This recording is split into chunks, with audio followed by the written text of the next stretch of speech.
নমস্কার। খবর সোজাসুজির সমস্ত দর্শককে স্বাগত জানাই আজকের আমাদের এই যাত্রার মজলিসে।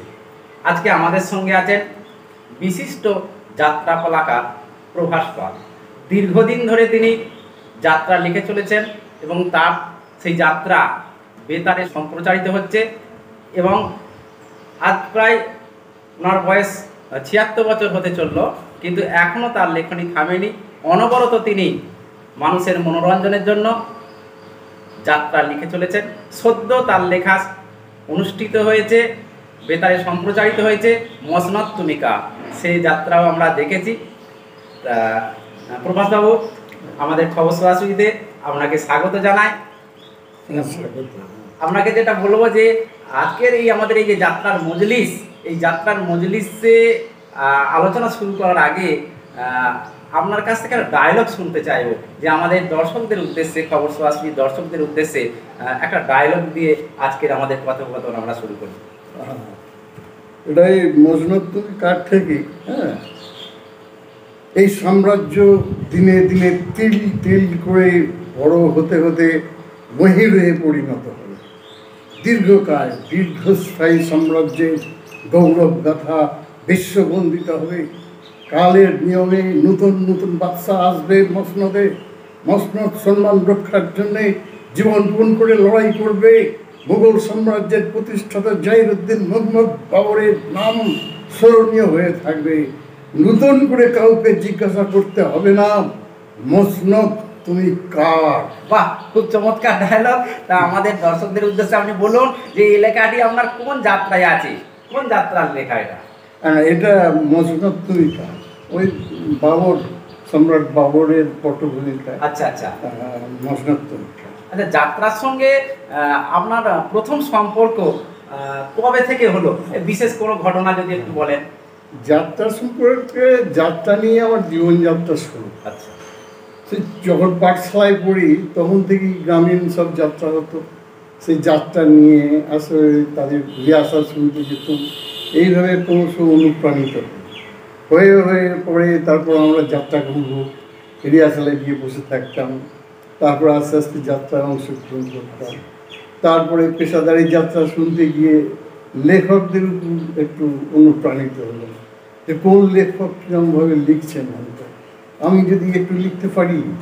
এইভাবে চেষ্টা করে করে করে করে তারপর এক সময় রেডিওতে একটা সুযোগ এলো, ওখানেই যাত্রা দেওয়া শুরু করেছি। তা প্রায় হয়ে গেল ৩০-৩৫ বছর। আর শুধু যাত্রা নয়, নাটকও আছে। তারপর আকাশবাণীতে তুবড়ি বলে অনুষ্ঠান হয়, ওখানে স্ক্রিপ্ট দেওয়া আছে। তাতে ওই যে আমাদের পরাণ বন্দ্যোপাধ্যায়, সুভাষিস মুখোপাধ্যায়, এনারা ওই স্ক্রিপ্টের উপর অংশগ্রহণ করেছেন। হ্যাঁ, এইভাবেই চলছে যাত্রা। আপনার এই যে মঞ্চ অভিনয়ের কিছু যদি অভিজ্ঞতা, সেটা একটু আমাদের শোনান। মঞ্চ অভিনয় প্রতি বছর একবার কেন দুবার হতো। তখন বিশেষ করে আপনার এই কানপুর মন্দিরে গ্রামের দুটো করে মুচখানা। হ্যাঁ, আমরা সব ছোটোবেলা থেকে শুনতে গেছি, যাত্রা হয়েছে, শুনে শুনে অবশ্যইভাবে আমরা যাত্রা অংশগ্রহণ করেছি এবং গ্রামে করতাম। তারপরে বিভিন্ন কম্পিটিশন হতো, প্রতিযোগিতা। ধনেখালি ব্লক, নালিপুর, হরিপাল, কামারকুণ্ডু, এসব আসরে আমরা অংশগ্রহণ করেছি।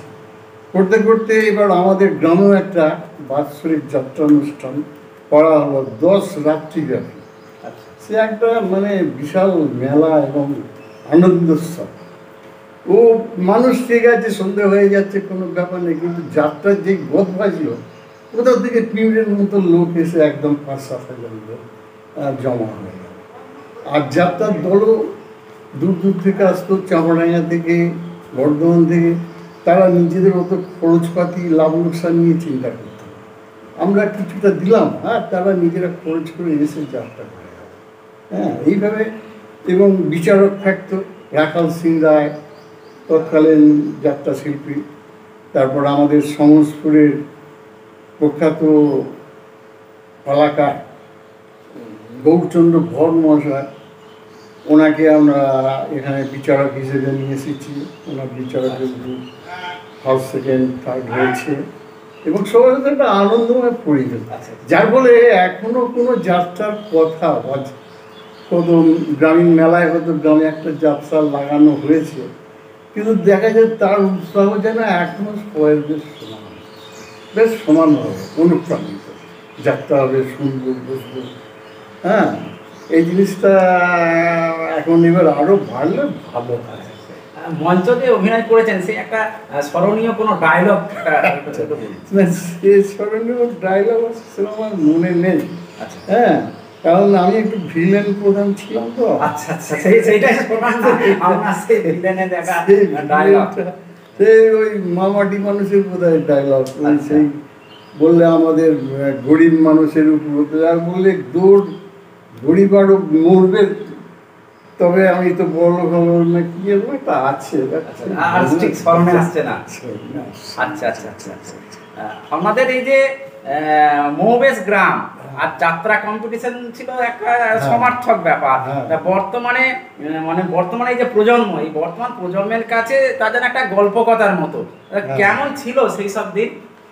সেসব দিন খুবই আনন্দের সঙ্গে কাটতো এবং একটা 10 দিন ব্যাপী যাত্রা চলছে এবং সেখানে তার ডিসিপ্লিন বজায় রাখা, তার খরচ খরচার সমস্ত মেনটেন করা, সব কিছু, তাদের যে বাইরের লোক আসবে তাদের খাওয়া দাওয়া, তাদের টিমের যাতে সম্মান বজায় রাখা যায়, এই যে এত বড় একটা কর্মযোগ্য, সেটা সুস্থভাবে করতে গেলে অনেক মানুষের হাত দরকার। কিন্তু দেখা গেছে গ্রামের মানুষ, সে যুবক থেকে বৃদ্ধ থেকে, হ্যাঁ, এমনকি মা বোনেরা পর্যন্ত সবাই যাতে জিনিসটা সুস্থভাবে শেষ হয়। মৌবেশিয়া গ্রামীণ যাত্রা প্রতিযোগিতা তো সবাই সহযোগিতাতে খুব সুন্দরভাবে শেষ হয়েছে এবং একটা বিশাল উত্তেজনা, কোন দল ফার্স্ট হলো, কে সেকেন্ড হলো, বা প্রতিযোগিতা কেন আমরা ফার্স্ট হলাম না, হ্যাঁ, এইরকম সমস্ত জাজমেন্টের উপর চাপ পড়তো। জাজমেন্টসে আবার নানা রকম ফর্মুলা, যাত্রা বিচারকদের ফর্মুলা আছে, সেই সব নিয়ে একটা সুন্দরভাবে বুঝিয়ে একটা বেশ সুন্দর পরিবেশের উপর সব কিছু শেষ। তখনকার দিনে তার মানে যাত্রাকে কেন্দ্র করে এই মৌবেশ শুধু গ্রাম নয়, সংলগ্ন গ্রামে তো একটা যেন উৎসবের বাতাবরণ তৈরি হচ্ছে। এখনো যারা আমার বয়সী আছেন, পরস্পর দেখা হলে প্রথম পরিচয়টাই কিন্তু ওই যাত্রা থেকে হয়েছে। আচ্ছা, যেখানে যে কোনো হয়তো একটা দূরের গ্রাম, সেখানেও দেখা গেছে একটা মানুষের সঙ্গে পরিচয়, যে ওই যাত্রার সঙ্গে পরিচয়, আমাদের গাঁয়ে এসেছে বা আমি তাদের গাঁয়ে গিয়েছি, সে কোনো যাত্রা পার্টির সঙ্গে জড়িয়েছিল। হ্যাঁ, এইভাবে পরস্পর একটা পরিচয়। যাত্রা একটা ভালো মানুষের সঙ্গে মেলবন্ধন, মানুষের একটা স্বতঃস্ফূর্ততার একটা প্রকাশের জায়গা, মানুষের একটা মানে হীনতা বা কুঁকড়ে থাকার ভাব থেকে বেরিয়ে আসার। আচ্ছা আচ্ছা, যাত্রার রিহার্সাল হচ্ছে হয়তো 10 জন রিহার্সাল করবে, কিন্তু সেখানে 25 জন জমা হয়ে গেছে, কিছুই নেই, আনন্দ। সে গিয়ে সন্ধ্যে থেকে ঝাঁট দিচ্ছে, আলো জ্বালছে, হ্যাঁ, ছট পাচ্ছে, রিহার্সাল হবে, এই কর্ম ছুটে যাচ্ছে, করছে। সময়টা কোনো অন্য কোনো মলিনতার মধ্যে না থেকে একটা যাত্রা নিয়ে, হ্যাঁ নিয়ে, তা নিয়ে একটা সুন্দর পরিবেশের মধ্যে একটা কাটা। যার ফলে এইটা এখন না পাওয়ার জন্য না অনেকে খুব কুণ্ঠিত, দুঃখিত, মনোকষ্টের উপর আছে, যে সন্ধ্যের পর যেন একটা সময় কাটতে চায় না। এইটা মানে টিভি সিরিয়াল বলুন বা অন্য কিছু, এই যে এখন বাজনা জগঝম্প অনেক কিছু, কালী পুজো বা বিভিন্ন পুজো অনুষ্ঠান হচ্ছে, কিন্তু যাত্রায় যে একটা আলাদা আনন্দ, সেটা কি আর পাওয়া যাচ্ছে না? যাত্রার আনন্দ সেটা পাওয়া যায়, মানুষ খুঁজছে কিন্তু পাচ্ছে না।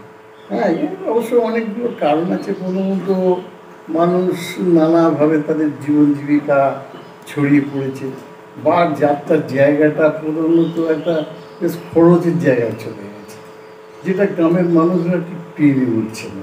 হ্যাঁ, আর কিছু মানুষ যে উদ্যোগী হয়েও সেটা বেয়ার করবে, সেটাও এমন একটা চলে গেছে না, যে বছরের পর বছর সম্ভব হচ্ছে, যার ফলে জিনিসগুলো বন্ধ হয়ে গেছে।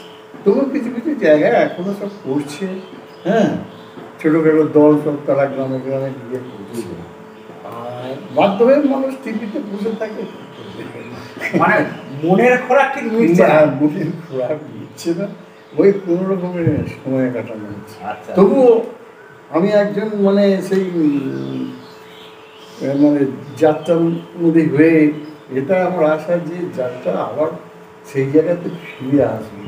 আচ্ছা, হ্যাঁ, কিছু কিছু যদি জিনিসটাকে পাল্টানো যায় ধরে রাখার জন্য, যে খরচের জায়গাটাকে যদি একটা জায়গায় বেঁধে রাখা যায় অল্প খরচে হবে।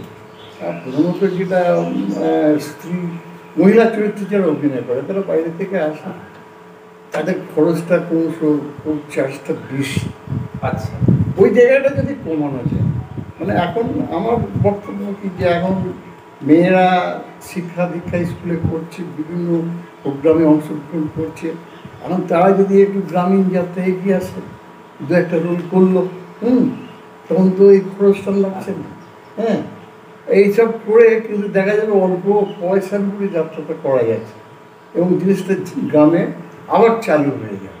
আপনি তাহলে এখন আশাবাদী? আমি একদম যাত্রা নিয়ে আশাবাদী। যাত্রা যেন আমার প্রাণ। যাত্রা এই কিছু একদিন আগে খানপুরে নাকি যাত্রা, হ্যাঁ, কালী পুজো। হ্যাঁ, এবং এখন আমি যাত্রার মনে বলে কোনো জায়গায় যাত্রা হলে যুবক ছেলে সে হয়তো রাত্রে যাত্রা শুনতে যাবে, আমার কাছে দিনের বেলা খবর দিয়ে যাচ্ছে যে জেঠু আজকে শনিবার যাত্রা হলে খানপুরে যাবে, আমি যাব, তোমাকে নিয়ে যাবো। আচ্ছা, হ্যাঁ, এই যে আমার ভালো লাগে আচ্ছা, যে একজন যাত্রার মধ্যে যাত্রা করেছিল, যাত্রা শিল্পী হিসেবে মানুষ আমাকে এখনো শ্রদ্ধাই করে, শ্রদ্ধা করে ভালোবাসে। যার করে এটা আমার। আচ্ছা, আচ্ছা।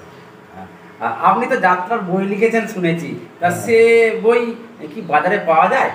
আর বইটার যদি নামগুলো বলেন। বই প্রথমত যখনই আমরা লেখক হিসেবে কলেজ স্ট্রিটে জায়গা করলাম, তখনই কিন্তু যাত্রাটা সরে আসছে, যার ফলে পাবলিশাররা যাত্রার ওই ছাপা থেকে সরে আসতে লাগলো। তখন আমরা সেই জায়গাটা ছাপার জায়গাটা যেতে পারছি, পাবলিশাররা দুঃখ করেই বলছে যে পাবলিশ করবো কিন্তু বইটা সেল হচ্ছে না, যাত্রার জায়গাটা তো মোড়া হয়ে যাচ্ছে। তো পাবলিশাররা আমাদের লাভের জায়গাটা দেখতে চাইছে তারা কি করবে। তবে দু একটা ছাপা হয়েছিল, তার মধ্যে একটা থিয়েটারের বই, ওই কি যেন নামটা, সিঁদুর পরবধূ। সিঁদুর পরবধূ আমার তো জনপ্রিয় একটা লেখা। সিঁদুর পরবধূ ভালোই চলেছে এবং পরবর্তী অনেক বই কিন্তু ঠিক পাবলিশ করছে, সব সবাই একটা বন্ধ হয়ে গেল। হ্যাঁ, এইটাই প্রিন্টেড, আর বাকি ওই রেডিওর বা গ্রামের আমাদের করেছে বা হয়েছে এরকম আছে। সিঁদুর পরবধূ এই যে বইটা লিখেছেন, একটা এই বই থেকে একটা ডায়লগ একটুখানি। না, ডায়লগ সেটা তো আর বইটা আমার কাছেও নেই, আছে ওটা দেওয়া আমার মনে। আচ্ছা, আচ্ছা, আচ্ছা, আচ্ছা। তা বইটা চলেছিল ভালো। আচ্ছা, ওটা কি গ্রাম্য মানে একদম পারিবারিক জীবন নিয়ে? হ্যাঁ, পারিবারিক জীবন, এবং তখন হতো গিয়ে একটা মহিলার চরিত্র, আচ্ছা, আবার কোনোটা দুটো মহিলার চরিত্র, সেটা আমারটা ছিল একটা। বইটা কি এখন অ্যাভেলেবেল? মানে কেউ যদি কোনো জায়গায় যদি যাত্রাটা করতে চায়, কোনো জায়গায় যদি যাত্রাটা করতে যায়, আমরা সিঁদুর পরবধূ, সেই বই পাওয়া যাবে কোথায়? আপনার কাছে পাওয়া যাবে নাকি? কপি পাওয়া যাবে? একটা দুটো তো আছে, আর সেই পাবলিশারের কাছে দোকানে। আচ্ছা, পাওয়া যাবে। পাওয়া যাওয়ার তো কথা, মানে এবার কেন আছে তারপরে কারো যদি ইচ্ছা থাকে আপনার লেখা ওই বইটা পড়া, তাহলে আপনার সাথে কপি হয়তো গান হিসেবে নিয়ে জানা যেতে পারে। হ্যাঁ, আমার তো যোগাযোগ করলে। আচ্ছা, আপনি তো বেতার যাত্রা কলাকার হিসাবে শুধু এই রাজ্য আমাদের পশ্চিমবাংলা নয়, ত্রিপুরা ও বাংলাদেশেও সমধিক পরিচিত। রেডিওর সঙ্গে লেখক হিসাবে আপনার এই যে সম্পর্ক, কিভাবে রেডিওর সঙ্গে আপনার সম্পর্কটা হলো যদি একটু বলেন। রেডিওর সঙ্গে সম্পর্কটা ওখানে ওই রকম একটা জায়গায়, হ্যাঁ, প্রথমত ঢুকতে পারার একটা আনন্দ, তারপরে সেখানে যে যারা যেটা আধিকারিক তার সঙ্গে সেইভাবে পরিচয় করা, হ্যাঁ, তাদের সঙ্গে মেশা, তারা তো ভালো করে যাচাই করে নেবেন, ঘুরিয়ে ফিরিয়ে যাচাই করে নিয়ে একটা সুযোগ দিলেন। সুযোগ নিয়ে দেখলে যে না মোটামুটি ঠিক আছে, আবার একটা নিয়ে যেতে বললো। এইভাবে আস্তে আস্তে হ্যাঁ ওখানে অনেক বই দেওয়া হয়েছে। তবে ওখানে আকাশবাণীতে যাওয়ার একটা হলো প্রায় 1990 সাল। তখন ওনার একটা ওই আকাশবাণী স্ক্রিপ্টের প্রতিযোগিতা করেছে, আচ্ছা, নাটকের। সেই নাটকের প্রতিযোগিতা আমি একটা স্ক্রিপ্ট দিয়েছিলাম, পড়া যায় বলে। আচ্ছা, এই প্রাথমিক শিক্ষকরা এদের উপরে কীরকম তখন হেডমাস্টারের উপরে একটা চাপ হচ্ছে, তিনি কীভাবে মেনটেন করে চলছেন। কিন্তু শত দুঃখের পরে তার জয়ই হচ্ছে, এর উপর ভিত্তি করে নাটকটা। এবং সেই নাটকটা কমিটির, আকাশবাণী কমিটির তরফ থেকে আমাকে 3rd পজিশন করেছে। আচ্ছা, যার ফলে এবার ওখানে আমার একটু প্রাধান্য এলো। আর যাত্রা থেকে যিনি ছিলেন গোপাল চট্টোপাধ্যায়, সেই সময় উনি আমাকে একটা স্ক্রিপ্ট চাইলো, আমি দিলাম, সেটা করলো। তারপরে আবার চাইলো, করলো। হ্যাঁ, এবং ওই যে স্ক্রিপ্টটা দিয়েছিলাম নাটকে, বেতার নাটক পড়া যায়, সেটা রেকর্ড হলো এবং তখন আরও বেশ প্রচার করে হতো। সে হলো দীর্ঘদিন বাজে, এখনও বাজে, বেরিয়ে গেছে 30 বছর। ওইটার থেকে সমস্তটা এবার যাত্রার জগৎটা এই যে একটা মৌবেশের মতো একটা প্রত্যন্ত অজ পরাগা, এখান থেকে শহর কলকাতায় গেলেন, সেখানে গিয়ে আজকে আপনি শুধু আমাদের ভারত নয়, ভারত ছাপিয়ে প্রতিবেশী দেশ বাংলাদেশেও আপনার নাম মানে পরিচিত, আপনি সমধিক পরিচিত। আপনার কীরকম অনুভূতি? আমার তো ব্যাপক অনুভূতি, এবং একটা আমার ধারণা এসে গেছে যে সত্যি ইচ্ছা থাকলে সব, ইচ্ছাটাকে বড় করা হলো একটা খুব বড় জিনিস। সত্যি আমি এই বয়সে এসে বসে চিন্তা করি যে কীভাবে তখন বিভিন্ন জায়গায় ছুটে বেরিয়েছি। একটা মানুষ হয়তো যাত্রা শো করে এসে সেই রেস্ট নিচ্ছে, সেখানেও তার বাড়িতে ঢুকে পড়েছি। তিনি হয়তো কিছুটা রেস্ট নিচ্ছেন, বিরক্ত হয়েও যে একটা মানুষ এসেছে, তারাও একটা ডিউটি আছে, সে এগিয়েছে, অল্প সময় হলেও প্রবলেমটা শুনেছে, কী করে সলভ করতে হবে বলেছে। এই যে একটা আগ্রহ, তারা নিয়ে ছুটে বেড়াচ্ছে যে না ওখানে যাবো না, কী বলবে, তা নয়, ঢুকে পড়ি, কিছু বললে বলবে, আমার ভালোই হবে। হ্যাঁ, এই জায়গাটার উপরে করে করে আমি নাটকগুলোতে লিখেছি, এবং তারা মানে বলেছেন যে ঠিক আছে, ছাড়বে না, বলবে। আপনি তো একটা বেতার মানে নাটিকা, যেটা দম ফাটা হাসির একটা নাটিকা যেটা লিখেছেন, ওই ফুল্ল বিয়ের ফুল, সেটা থেকে একটা কিছু ডায়লগ বলা যাবে? মনে নেই ডায়লগ, কিন্তু ওই ইয়েটা যে থিমটা কি ছিল? হ্যাঁ, থিমটা একটু বলুন। বড় বয়স হয়ে যাচ্ছে কিন্তু ছেলেদের বিয়ে হচ্ছে। আচ্ছা, এবার দু বন্ধুতে মিলে ওই সময় একটা ইয়ে করছে যে তাই তোলে তোমাকে বলছি যে চ মেয়ে দেখতে যাবো, বলছি তুই শুধু সুচিত্রা সেনের বইছি সিনেমা দিতে তাকে কাটিয়ে কি যায়। হ্যাঁ, সেই সময় দেখা যাচ্ছে ঘটক আসছে, বলছি কী বলেন, বললে অমুক মেয়ে, তার যে ছেলের সঙ্গে বিয়ে হতো সে কাল অন্য মেয়ের সঙ্গে বিয়ে চলে গেছে। এই মেয়ের বাবা বলছে আজকেই আমার মেয়ের বিয়ে পাঠ করছে। ব্যাস, এই নিয়ে এরা, এই যে দুজন যাদের বিয়ে হয়নি বন্ধু, এরা সব হট্টগোল দেয় যে কে যাবে বিয়ে করতে, হ্যান ত্যান করে এসে লটারির মতো একটা হেডার টেল করে যে ফেলেছে।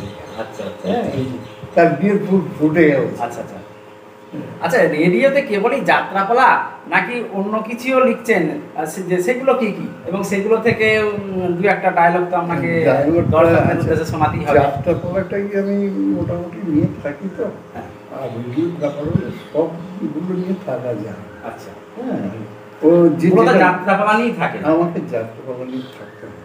আর আমি কোন্নগর সুরপঞ্চম বলে একটা সংস্থা আছে, ওরা করে। হ্যাঁ, ও তো বিভিন্ন পালা লেখা হয়। এবারে পালা একটা দেওয়া আছে বাদশাহী ফরমান। বাদশাহী ফরমান, হ্যাঁ, আচ্ছা, ওই মুর্শিদকুলি খাঁ উৎসবটা এটা নিয়ে একটা আচ্ছা। বিশেষ করে পারিবারিক দ্বন্দ্বটা নবাবী আমলে নবাবী আমলের বইটা। আর সামাজিক পালা তো সেখান থেকে একটা ডায়লগ শোনান তাহলে। তো এই যে যেমন মনে করুন এই আমার সামাজিক পালা হুম। একটা কমেডিয়ান চরিত্রটা যে ফাঁকা দিদির জমজমাট বাড়িটা ফাঁকা হয়ে গেল। বিদিশা ওলো দিদি জামাইবাবু আমি আসতাম, কানের পরশ ছিল, চন্মনে ছিল। বিদিশার বিয়ে হয়ে গেল, দিদিও মারা গেল, চাঁদের হাট ভেঙে গেল। সবাই আছে কিন্তু গিন্নি বিনে আল থাল। দিদির বাড়িতে এখন অনেক কাজ বাকি। প্রথমেই অলোক বাবা যে বিয়ে দিতে হবে। এবার তারপরে বলছে যে বিদিশা এখন শ্বশুর বাড়ির সঙ্গে খাপ খাওয়াতে পারছে না। সংঘাত হচ্ছে শাশুড়ি ভার্সেস বৌমা। পরিস্থিতি বুঝে সুশীল মুখে সেলোটে মেটে বসে আছে। হুটহাট এখানে চলে আসছে, বুঝিয়ে সুঝিয়ে পাঠাচ্ছি। শেষ পর্যন্ত কি হবে জানি না। এর উপর আর একটা নতুন উপদ্রব শুরু হয়েছে। আমার বন্ধু জয়কৃষ্ণবাবুর মেয়ে বৈশাখীর সঙ্গে সুনীলের বিয়ে হতে চলেছে। এবার বিদিশা বোধহয় জলে পড়ে গেল। তারপরে একটা যেমন একটা ভেবেছিলাম আমি দুনিয়ার সেরা শয়তান, এখন দেখছি আমার ভাগ্নি আমাকে টপকে যেতে চাইছে। স্বার্থ চিন্তায় মগ্ন হয়ে জ্ঞান শূন্য হয়ে যাচ্ছে। পরের ধরে কুত্তাহারি করতে চাইছে কাল লাগানো। কিন্তু তুমি যেমন ভাগ্নি আমিও তেমনি মাতুল। ওই 10 ভরি সোনা তুমি হস্তগত করতে পারবে না, ওগুলো আমাকে দিয়ে দিতেই হবে। এটা সবটাই সামাজিক যাত্রা, এটা সামাজিক যাত্রাপালা। আচ্ছা, আপনার যে রেডিওতে যাত্রাপালা কবে ও কখন হয় যদি জানান আমাদের দর্শকদের উদ্দেশ্যে। এইটা ঠিক আছে। আগে একদম প্রথম দিকে হতো যে সে বুধবার সন্ধ্যা 6:30। আচ্ছা, প্রতি সপ্তাহে। আচ্ছা। তারপরে ওটা পাল্টে গেল, ওটা রবিবার। হ্যাঁ। প্রতি সপ্তাহে কলকাতার সেন্টারে ওটা গীতাঞ্জলি বোধ হয় 6:40। রবিবার 6:40, সন্ধ্যা 6:40। আর এখন মৈত্রী চ্যানেল হয়েছে ওই রবিবার দুপুর 12:30 ওইখানে একটা যাত্রা। আচ্ছা আচ্ছা। দু জায়গায় দুটো যাত্রা এখন। এটা শোনা যাবে? হ্যাঁ হ্যাঁ। আপনার এখন পর্যন্ত মানে এতদিন পর্যন্ত আপনি কতগুলো যাত্রা লিখেছেন সেই একটু নামগুলো যদি বলেন। হ্যাঁ হ্যাঁ, যাত্রা তো রেডিওতেই তো অনেক তো পালা বাড়িতে লেখা পড়ে আছে। আর রেডিওর সঙ্গে যুক্ত প্রায় গোটা 18 পালা রেডিও। আচ্ছা আচ্ছা। হ্যাঁ, সব কিছু নাটক এটা নিয়ে নামগুলো নামগুলো প্রথমেই তো যেমন সূর্য সন্ধ্যা, কংসজন, সুখের ঠিকানা, অকাল বোধন, দেবী দুর্গা, তারপরে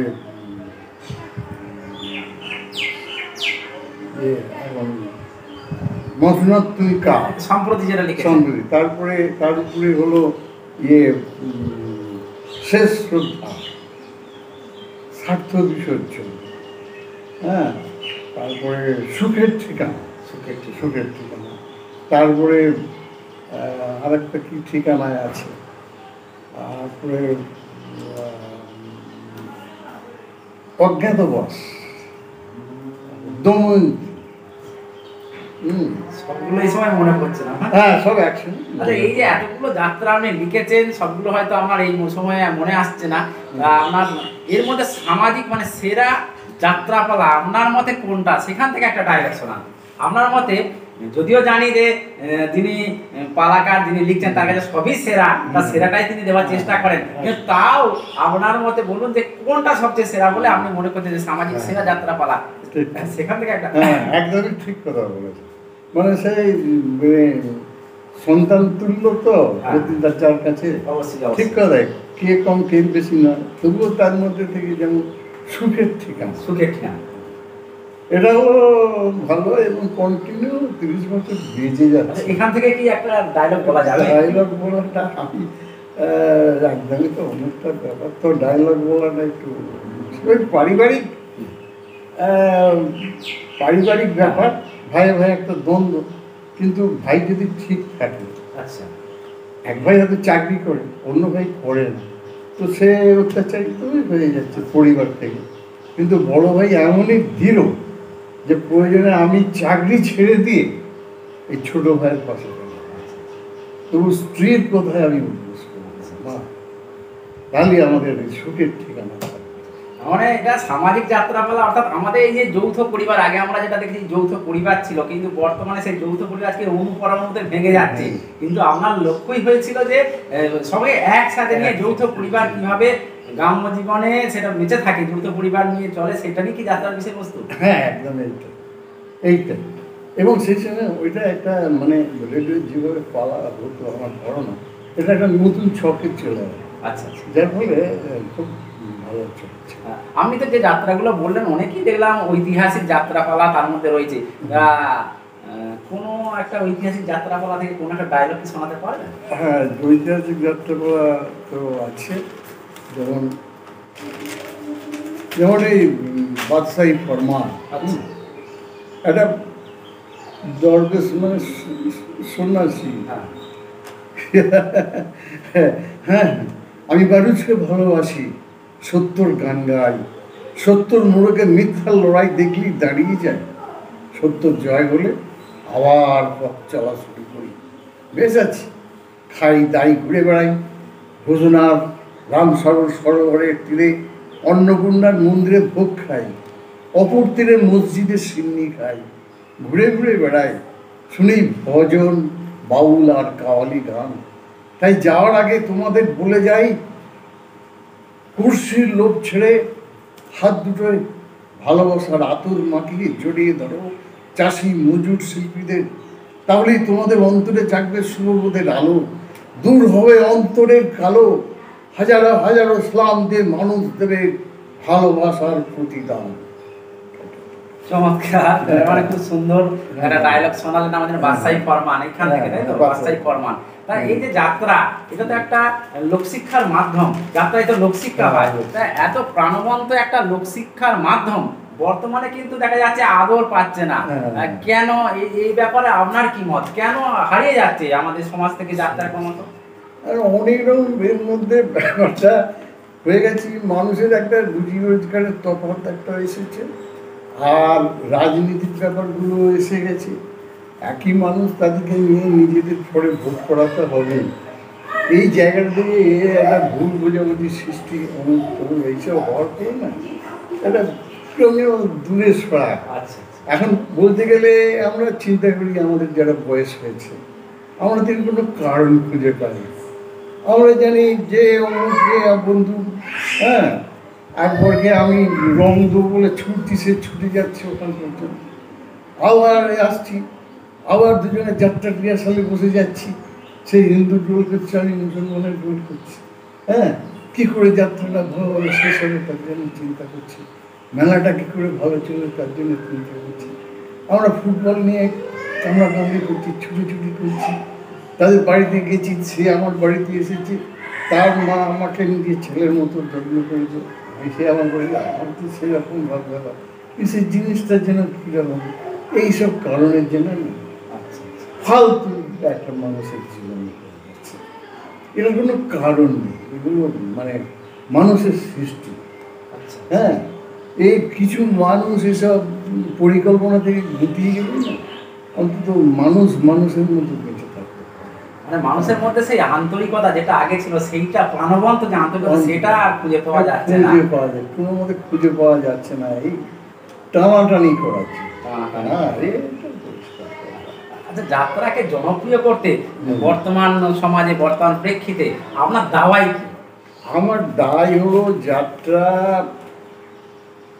একটা কথা ছিল আগে যে যাত্রা দেখে ফাঁদ চালু করে, কিন্তু যাত্রা সমস্ত দেশের মানুষই দেখে, যাত্রার শিক্ষা আছে, যাত্রা করার কষ্ট আছে। আমাকে যেমন আমরা শুনেছিলাম যে ওই নদী যাত্রা ইংলিশে বোধহয় উত্তম কুমারই বলেছিল যে উনি বাড়ি 3 ঘন্টা কন্টিনিউ একটা স্লিপ অফ টাং চলছে। আমাদের তো একটু হলেই থেমে গিয়ে আবার শুরু করি। মানাদেও এসেছিলেন নাকি, উনি বলছেন সভ্য না, আমাদের একটা গান ঠিক করতে কত কাণ্ড কত কি করতে হয়। আর এই যে 4 ঘন্টা ধরে স্টেজে একভাবে দাঁড়িয়ে দিয়ে যাচ্ছেন, এবং শুধু গান কত মনোসঙ্গের উপর, সে যেমন বলবে তার একজন অ্যাক্টর সেই ডায়লগটা ধরে শেষ করবে, ঠিক সময় বেরোতে হবে। এরা ঠিক সময় বেরো, ঠিক সময় ঢুকতে পারবে না। একদম একটা টিমকে একদম 8-7-3 ঘন্টা থাকতে হচ্ছে। এটা চারটিখানি ঘটনা। ক্যাচিং পাওয়ার তো ক্যাচিং পাওয়ারের দরকার কত থাকতে হয়, ম্যানুয়ালি থাকতে হয়। হ্যাঁ, এই জায়গাগুলো সবাই পৌঁছিত, জায়গাটা প্রশংসার জায়গা। এবং যারা এর মধ্যে জড়িয়ে গেছে সুযোগ না পাওয়ার জন্য তারা মরমে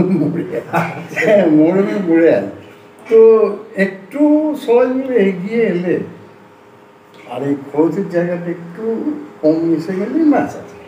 হ্যাঁ, এখন পাল্টাবে, যেমন মানুষের জীবন প্রণালী পাল্টে গেছে, সেরকম এই ডিক্রিয়েশনগুলো পাল্টাতে হবে। গ্রামের মেয়েরা একটু এগিয়ে এলো। তবে এখন এই ছোটো দলগুলো যেটা বিভিন্ন জায়গায় যাত্রা অনুষ্ঠানে করছে, তাদের কিন্তু হয়তো বাড়ির দিদি একটা রোল করছে, হয়তো মাসিমা একটু দূর থেকে এসে একটা রোল করে দেয়, হ্যাঁ, কাকা একটা করে, ছেলেরা করছে, করে একটা টিম তৈরি করে, সেখানে খরচটা কম হয়ে যাচ্ছে, নিজেদের মধ্যে মেয়েরা আছে, বাস একটা যাত্রা সুন্দরভাবে হয়ে যাচ্ছে, তারা করছে। এই পদ্ধতিটাকে গ্রামের মানুষ মিলি সুন্দরভাবে যাত্রা চায়। মূলত যে খরচটা বেড়ে যাওয়ার ফলে এটাকে কমে আসছে, খরচটা একটু কমাতে হবে যাত্রা, এবং গ্রামের ফিমেল বাইরে থেকে নাই না, গ্রামের মেয়েরা যদি একটু অংশগ্রহণ করে যাত্রায়, তাহলে অনেকটা বলছেন সুরা হবে।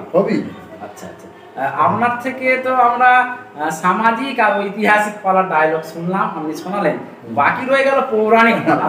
তা তেমনই একটা ডায়লগ শোনান যা খবর সরাসরির অসংখ্য দর্শকের হৃদয়ে অনুরণন করতে পারবে।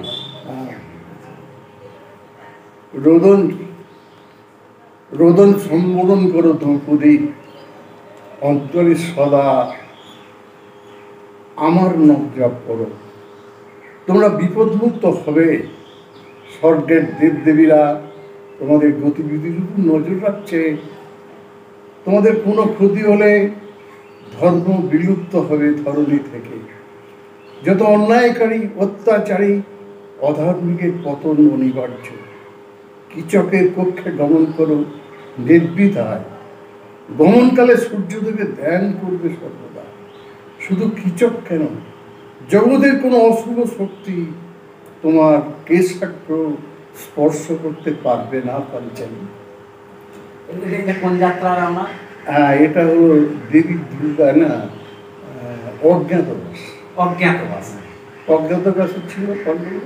আচ্ছা, ওই সময় বিরাট রাজ্যে গিয়ে তাদের যে অত্যাচার সহ্য করছে, কিন্তু দেবদেবীরা তাদের সবসময় গার্ড করে যাচ্ছে। এইভাবে তোমরা চলো, তোমাদের ঠিক উদ্ধার হবে।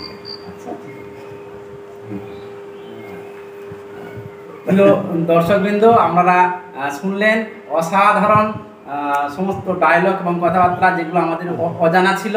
সেই অজানা জিনিসগুলো আপনারা শুনলেন, জানলেন।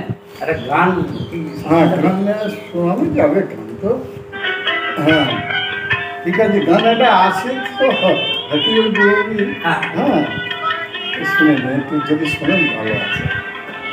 হ্যাঁ, এটা ওই মজনু তুমি কার, আচ্ছা, এই ডায়লগ। এখন ওই হিন্দু মুসলমান বাবর মেদিনী রাজার বাড়ি এসেছে, ঘাট করছে, ওদের তো ঠিক আছে, কোনো ভয় নেই। আর মেয়ে, আমার মেয়ে রইল, আর বাবুরকে বলে নাগনার কন্যা আমার বাড়িতে এখন থাকবে। আমার মেয়ে আর আপনার মেয়ে আমারই মেয়ে, ওরা আনন্দ করবে, ওরা একসঙ্গে, ওদের অনেক কথা বাকি, ওরা কথা বলে ওরা একসঙ্গে গান গায়। আচ্ছা আচ্ছা সেইটাই এখানে গানটা শুধু মনে হয়। আচ্ছা আচ্ছা আমরা এতক্ষণ ধরে কথা বলছিলাম যে বিশিষ্ট যাত্রা পালাকার প্রভাস বাবুর সঙ্গে। প্রভাস পাল মৌবেশিয়া গ্রামের বাড়ি। উনি এখন শুধু বাংলা নয়, ত্রিপুরা এবং বাংলাদেশেও, এছাড়াও যে সমস্ত বেতার পাঠক মানে বেতার শ্রোতা রয়েছেন প্রত্যেকে মানে দেশ ছেড়ে বিদেশেও আজকে তার যাত্রা বেজে চলেছে, মানুষের শুনছেন। এবং তিনি আজকে আমাদেরকে অনেক কিছু শোনালেন, সামাজিক যাত্রাপালা থেকে আমাদেরকে ডায়লগ, পৌরাণিক এবং ঐতিহাসিক বিভিন্ন যাত্রা থেকে তার বাছাই করা কিছু ডায়লগ আমাদের শোনালেন। আজকে 75 বছর পার হয়ে প্রায় 75-76 বছর বয়স ওনার, কিন্তু এখনও পর্যন্ত তিনি নিরলসভাবে মানুষের সেবার জন্য, মানুষের মনোরঞ্জনের জন্য তিনি আজকে কাজ করে চলেছেন, যাত্রা লিখে চলেছেন। এই যে আমরা জানি যে যাত্রায় লোকশিক্ষা হয়, সেই লোকশিক্ষা যাতে সমাজ ঠিকমতো গঠিত হয়, সেই সমাজ গঠনের লক্ষ্যে তিনি, দেশ গঠনের লক্ষ্যে সেই কলম তার এখনও নিরলসভাবে চলেছে। আমরা চাইব তিনি আরও দীর্ঘদিন আমাদের এই দেশ গঠনের কাজে, সমাজ গঠনের কাজে তার সেই লেখনী চালিয়ে যাবেন। ওনাকে আমরা অসংখ্য ধন্যবাদ জানাচ্ছি খবর সোজাসুজির পক্ষ থেকে, যে আমাদেরকে এত অজানা তথ্য তিনি দিলেন এবং দীর্ঘক্ষণ সময় দিলেন তার বয়সজনিত কারণে, তবুও তিনি আমাদেরকে এতক্ষণ সময় দিলেন এবং আমাদেরকে অনেক কিছুই অজানা তথ্য তিনি দিলেন। সেজন্য আমরা প্রভাসবাবুকে অসংখ্য ধন্যবাদ জানাই আমাদেরকে সময় দেওয়ার জন্য। ধন্যবাদ খবর সোজাসুজির সম্পাদক। প্রিয় দর্শক, আপনারা দেখলেন এতক্ষণ ধরে আমরা ছিলাম প্রভাস বাবুর সঙ্গে। প্রভাস পাল, উনি মৌবেশিয়ার মানে বাড়ি, কিন্তু মৌবেশিয়া যাত্রা পালাকার বললে হবে না, উনি আমাদের এই বাংলার বিশিষ্ট যাত্রা পালাকার, বেতার যাত্রা পালাকার।